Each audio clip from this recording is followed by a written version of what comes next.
Hi, பன்னீர் butter masala எப்படி பண்ணலான்னு பார்க்கலாம். சிம்பிளாக ஒரு மிக்ஸி ஜாரில் ஆனியன், டொமேட்டோ போட்டுக்கோங்க.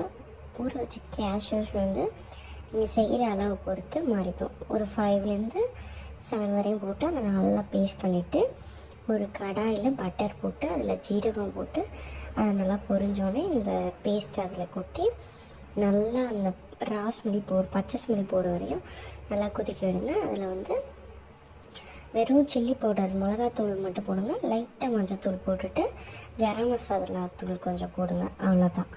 போட்டுட்டு உப்பு போட்டு நல்லா அதை ஃபுல்லாக கொதிக்க விடுங்க. அதுக்கப்புறமா பன்னீர் ஆட் பண்ணிவிட்டு ட்ரை ஆகிற வரையும் விட்டுருங்க. லாஸ்ட்டாக கஸ்தூரி மேத்தி கொஞ்சம் க்ரஷ் பண்ணி போடுங்க. போட்டிங்கன்னா பன்னீர் பட்டர் மசாலா ரெடி. ரெஸ்டாரண்ட் ஸ்டைலில் இருக்கும். ட்ரை பண்ணி பாருங்கள். பாய்.